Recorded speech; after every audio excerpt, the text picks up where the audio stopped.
This week, we cover workplace health and employee wellness. I'm Bobby DeMuro, and this is A Healthier Charlotte.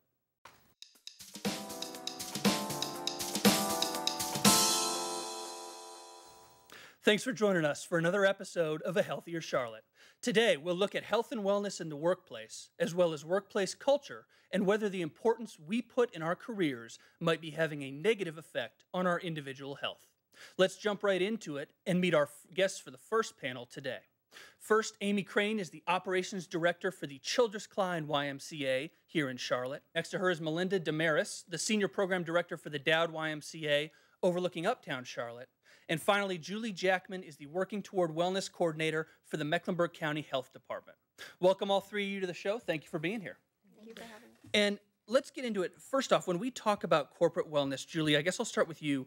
What are we talking about? I mean, is there a set of basic things that we should know? How do we define corporate wellness? I think that's really difficult to define. I think a lot of people have tried. They define it in different ways. If you talk to an insurance brokerage, they'll define it one way. If you talk to a wellness coordinator, wellness coach, they'll define it another way. The way that I like to define it is it really comes down to opportunities for employees to be physically active, to eat healthy nutrition, to be tobacco-free, and to have access to health care. And what's the importance of that stuff? Melinda, when we look at employees being physically active, employees being tobacco-free, what does that all matter? I mean, does that affect the bottom line for companies? It definitely does. Companies are really facing higher and higher healthcare costs, and I think companies really are looking at ways that they can impact those costs.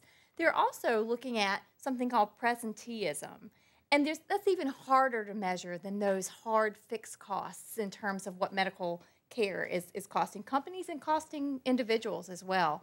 And that really means the presenteeism idea is that sick employees or deconditioned employees are at work but aren't really being effective and productive in their daily work. And so that can add up to, some studies show, as much as 60% of a loss to a company. Well, and Amy, I mean, we can probably talk numbers all day, so I'm not going to quiz you on cost and dollars and things like that, but what's the next level? I mean, what's the bigger picture here when we look at profits and presenteeism? Obviously, I assume it means healthier workers mean more profits. Is that all that's the concern there, or is it more of a, I guess, general quality of life that companies want to give employees? I think that's where we like to put some more focus on at the YMCA is the quality of life piece. And underlying, we can't really speak towards, what is this company particularly looking at? Is it the bottom line? Is it they have more faith in their employee as a person, so that's what they're focusing on? I think there's a lot of different varying opinions out there, but I know that we like to put a lot of faith and a lot of weight into the holistic viewpoint. Well, for you guys at the YMCA first, I mean, how are businesses cultivating healthier employees and a healthier workplace? I mean, we hear about gyms in the office and healthy vending machines, but Melinda, is it that simple, or are there other maybe more subtle things that they do to get their employees thinking about being fit? There are more subtle things. I know that we work with certain employers here in Charlotte who provide water for their employees. They're even looking at things about how in their cafeterias they can offer more healthy choices, going to things like health coaching and telephonic coaching, working really toward other avenues outside of just a healthier vending machine, more sophisticated avenues in terms of what they're doing. And Julie, how do these businesses stack up? I mean, if we had to give a grade generally, are businesses doing well, or are they still kind of behind the curve in terms of truly trying to innovate within the realm of corporate wellness? Well, my opinion is a lot of the larger organizations started this years ago. When they started to see their healthcare costs really expanding, they began to look into this and dedicate staff to it. Some of the smaller businesses have been hearing about it. They now know what it is and that it's a good idea. Some things are mandated through federal requirements, which I think will be mentioned later, but there's some interest now, and there's a lot of interest, but they don't know what to do. So I think a lot of the smaller businesses, some have been innovative and have started off and tried to do some things. Others are a little bit behind the curve. Is the same thing, is that true of Charlotte? I mean, are bigger businesses, are the banks doing well, and the smaller businesses are struggling a little bit? Yeah, my familiarity would be with Charlotte and Mecklenburg County area. Yeah. So yeah, the businesses that I've worked with, the larger ones are kind of on the ball. They're getting it. A lot of the smaller businesses know they need to do it, need some help, and there are some that just haven't even looked at it. And, when I was thinking about doing this and researching this program, I thought, 100 years ago, when we talk about workplace health, we'd be talking about sweatshops and fires and factories. And a completely different realm of workplace health, and we've obviously, in one way, made it a lot. We've done a lot and developed a lot in this area. But are we really where we need to be? I guess I'll kind of open it up to all three of you. Are we where we need to be in terms of corporate wellness and workplace health in general, or are we just talking the talk, but not enough people are executing? I think, if I can take the question. Sure, absolutely. I think from a public health standpoint, working at the health department, I understand what you're saying is that we do have, our concerns are not so much on disease, kind of managing disease outbreaks and things like that, although that's a part of what we do. Really, I think the obesity crisis is something that we're trying to focus on right now, and really addressing that from kind of some different levels. So like I mentioned before, getting people to be more active in the workplace, looking for ways for them to get up out of their chair and stop sitting all day and slowly dying from desk disease. We need to get up and move throughout the day and have access to healthy nutrition and tobacco-free workplaces. And I would say, on the whole, we're seeing more and more interest from corporations, big and small companies calling us, asking us to do something as easy as coming out and doing a health fair or some sort of presentation on nutrition, stress management, or exercise for their employees. So I think that a lot of companies are finding themselves, even big and small, feeling sort of behind the eight ball or behind where they need to be, and recognizing that and looking to people as the county and the YMCA as to how we can help them. And we really have to take into account what's going to work for that company. What's their commitment level? How much money can they spend on this? What is going to work for their employees? Because it's not a one-size-fits-all program.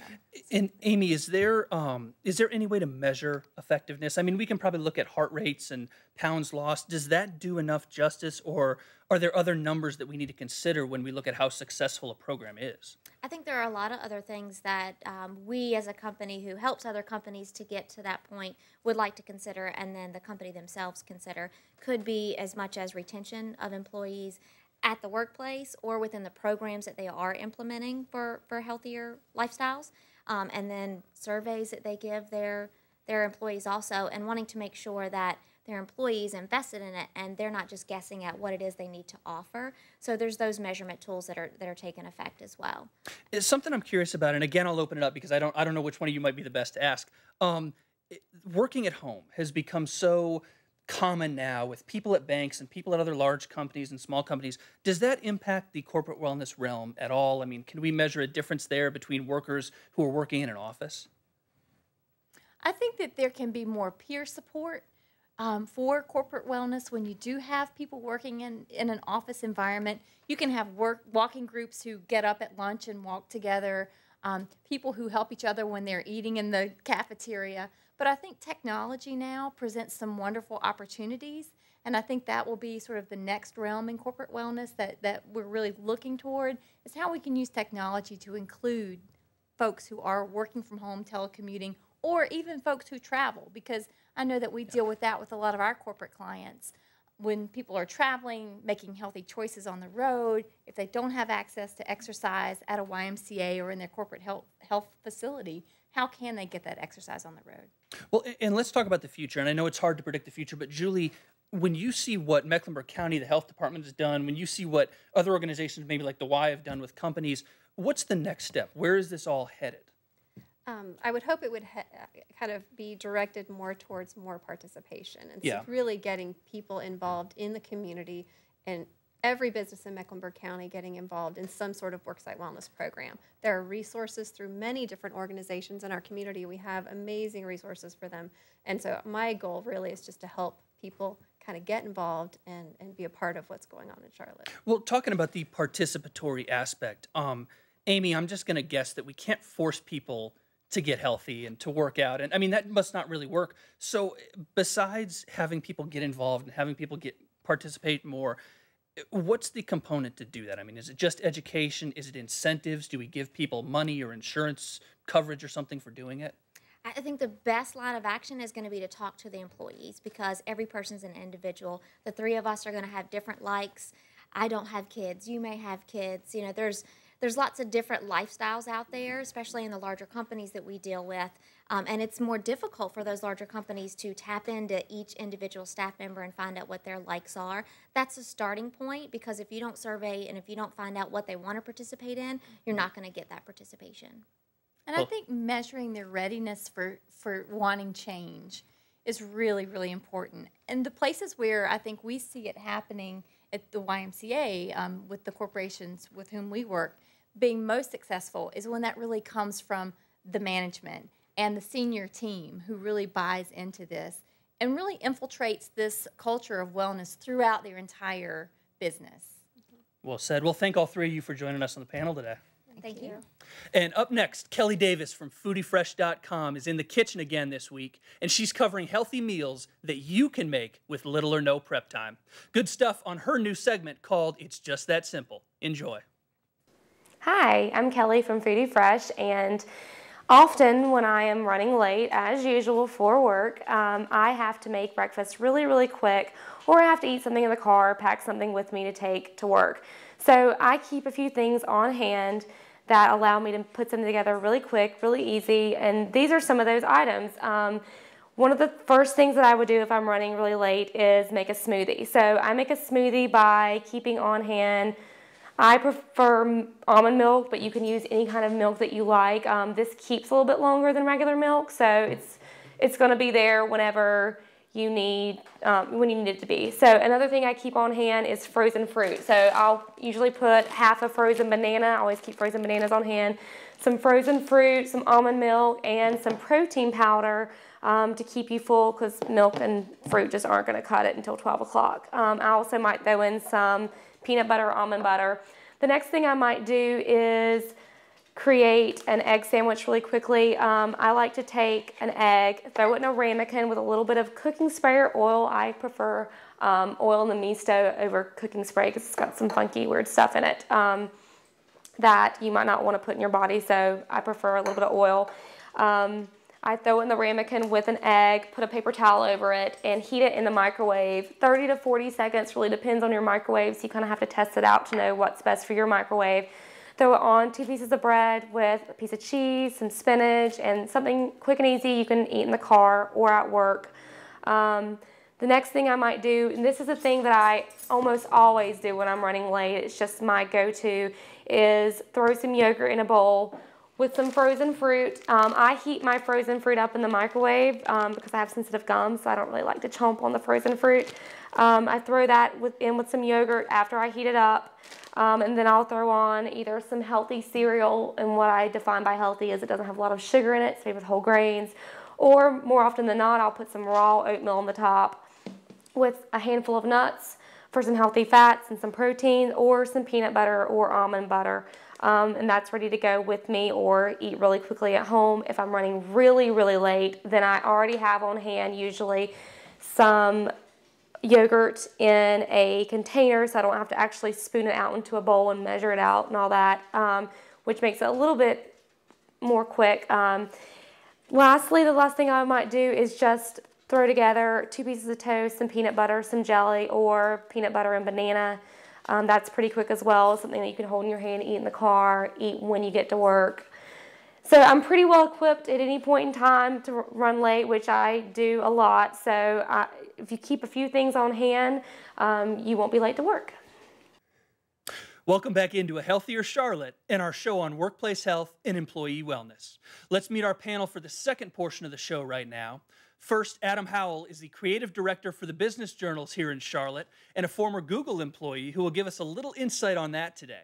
Next to him, John Davis is a frequent guest on the program and the founder of Elements to Lead. John, welcome back. Thanks for letting us make fun of you. And Tara Raj, is a certified nutrition and wellness consultant and wellness coach for Green Element Wellness, which focuses on improving workplace health for medium and small-sized businesses. Glad to have you all on the panel today. Thank you.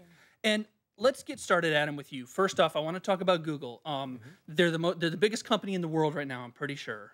Maybe not. I think Apple took that from but they're close. And they're spying on all of us. But aside from all these concerns, they are kind of at the front end of corporate wellness and employee satisfaction. Talk a little bit about that. What's Google doing? What are some of these startups doing that's innovative within corporate wellness? Yeah, I think, on the spectrum, I think Google is definitely at the far end as far as employee wellness, and things like massage every month, and they had nap capsules that you could go and take a 30-minute nap during the day, and stuff like that. And so they definitely believe that a happy employee is a productive employee And also having cafes on campus. So, if you get in early enough and stay late enough, you can get, free, good, healthy meals whenever you want. So when we, in the first segment, we talked about companies buying into this and individuals buying into this.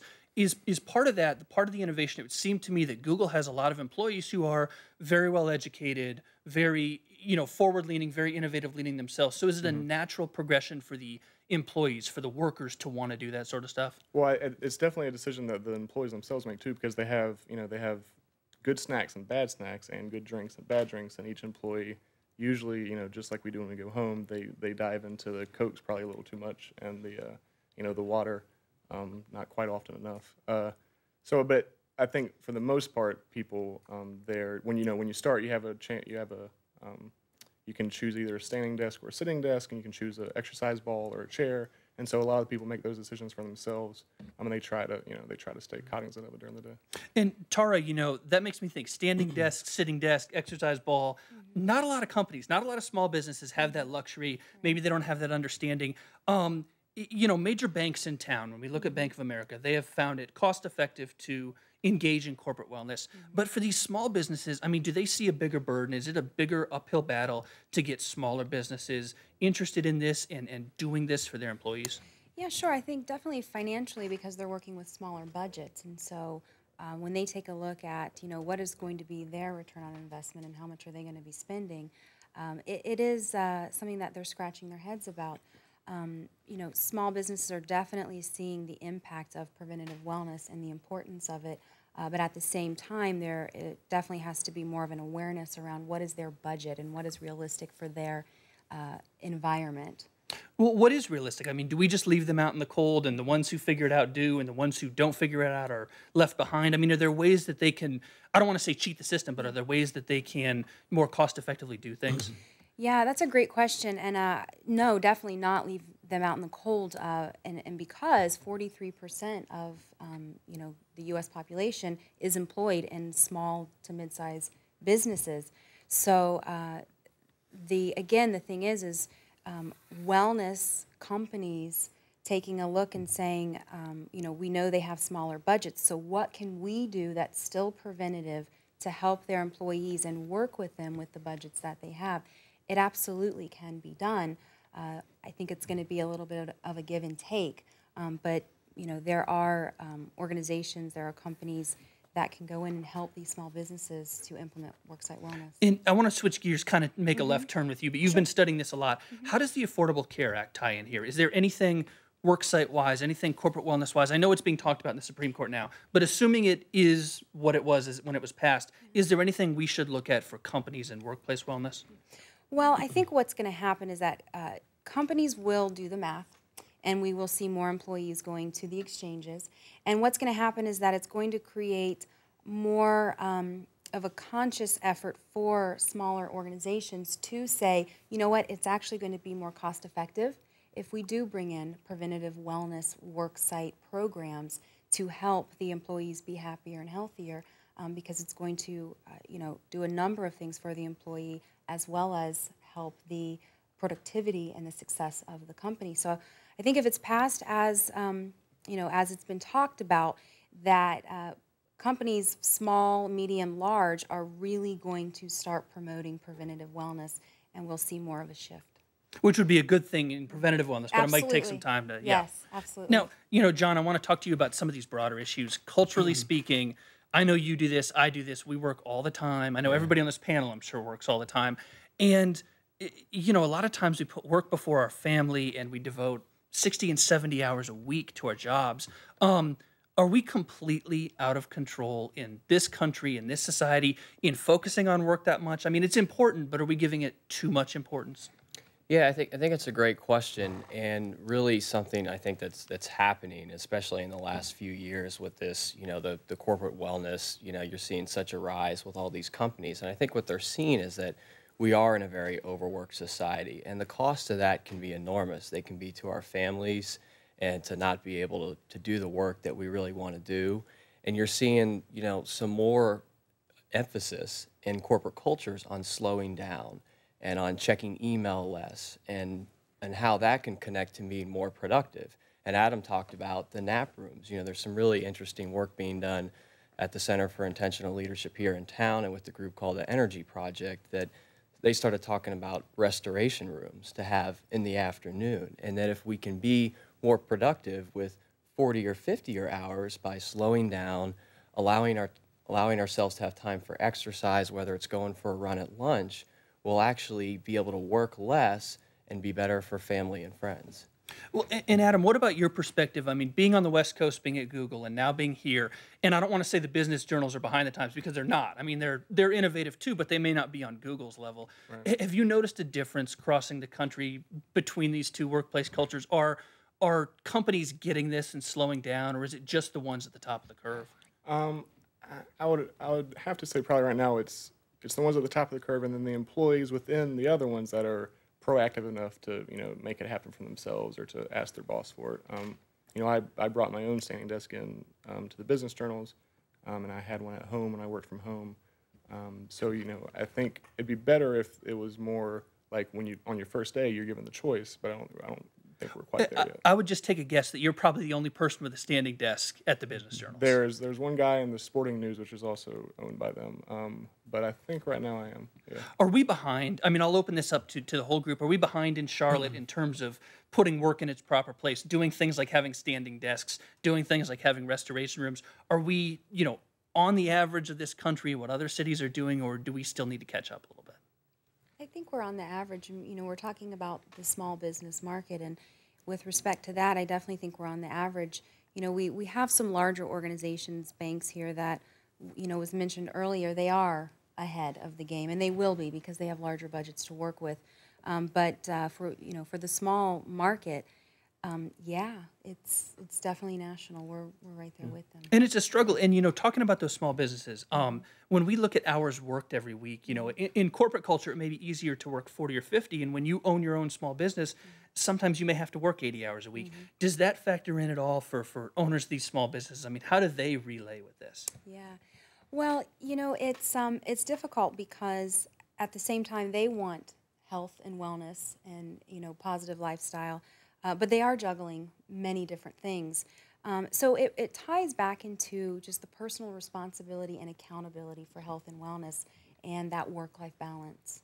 And John, happy employees are productive employees, and a lot more goes into happiness than just money. And we could spend days talking about that, but.